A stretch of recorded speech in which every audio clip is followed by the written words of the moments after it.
Okay. um, and here's Minnesota in gray, and here's Bolivia in blue, and then North Carolina, and then Brazil, which is about to catch up to Minnesota for deaths per million.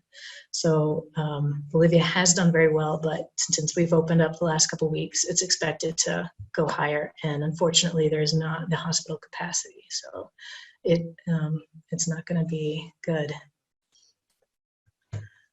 So this is something I did with my roommate last week. So her day was Monday, mine was Wednesday, so we could never leave at the same time, but finally we could. So we took a hike together. We just left from our house, which is over here, and just walked up the mountain to get to the highest peak, so up here. And that was the longest hike of my life, 20 miles, and it was, yeah, 4,600 feet. Actually, it was a mile elevation change when I did the actual calculations. But yeah, that was tough, and the dogs did it too. That's Bella with the city of Cochabamba in the background. This is the downtown area, and this is the tiny thing is this big Christ statue on a hill, like in Rio de Janeiro, except they say theirs is higher. All right, so we're about 30 minutes, so I'm going to fly through the next pictures, and because most of these next pictures are from way back before I was in quarantine. But this is the day after that big hike when I got to bike out with my friends and finally see my friends after all these months of being in quarantine. But yeah, I miss seeing them, and hopefully we'll get to safely see each other more since I came all this way. But this is an aptapi, which is where you just grab with your hands and you know, potatoes, whatever. And this is an urban aptapi. This is a rural aptapi. So this is 2013, back when I was working in this community, Marquirivi, and this was for Engineers Without Borders project. They requested toilets and showers, so we worked on that. But this is potatoes, and that's the real aptapi. This is where they live, and it's typical of Aymara community up here, Aymara Native community.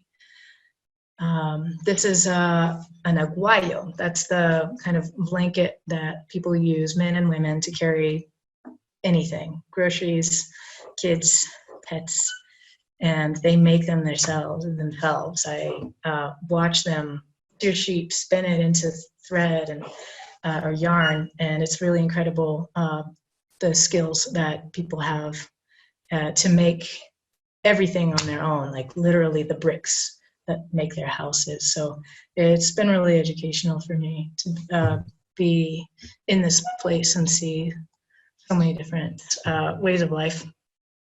And now for my favorite parts of Bolivia. Again, this is from 2012. This is the Uyuni Salt Flat.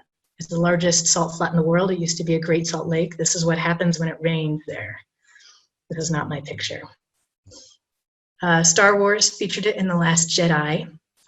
They threw in a little special effect where if you touch it, it turns red. That's not true. If you touch it, it's just more salt. They harvest the salt here. But over half the world's lithium supply, the known lithium supply, is in this salt flat.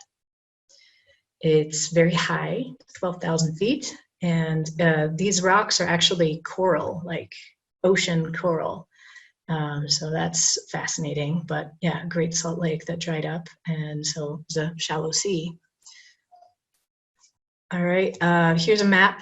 I like textured maps of Bolivia. So here's the Andes running through it. Here's the salt flat right here. Here's Lake Titicaca, bordering Peru, and all of this is the lowlands. This is part of the Amazon basin, runs out into Brazil. Where I lived is Cochabamba, so right here, Tiquipaya. So I'm at kind of mid-range in the mountains.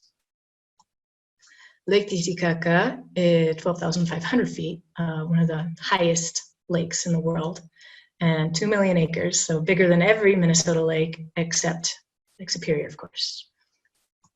My favorite place there is the Island of the Sun, and that's what it looks like. And people are actively farming, the lady with her aguayo. And it's just stunning. I mean, I, again, can't recommend Bolivia enough. This is the Peruvian side of Lake Titicaca, where people make islands and boats out of reeds that float.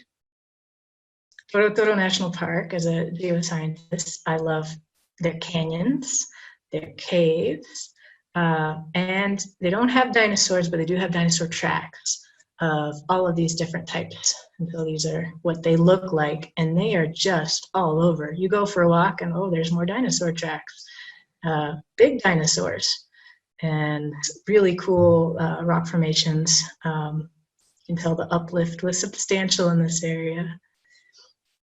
So that was fun. And this I am going to be doing with my roommate next week. This is Pico Tunarina. It's really close to my house. I can see it. I can see the snow from here. I went there with Mario and Roxana before, and it's at 5,000 meters, so 17,000 something feet. That's where I did get altitude sickness, but worth it. And one last thing, this trip was Sajama volcano. And this is on the very western border of Bolivia with Chile. And elevation 21,000 feet. Yeah, I didn't do that. We did not go up the volcano. We went around the volcano because not that hardcore. So these are friends and camped, got water from these lagoons where the pink flamingos were too. So that was kind of cool. We had little red floating things in our water. What are these? Llamas or alpacas? They're alpacas, yes. Lots of cute alpacas in the way, along the way. Baby alpacas. That's the border, Bolivia and Chile. Went swimming, and these are hot, hot, hot springs. But we went swimming in a place where it mixed with fresh water. And that's it. All right.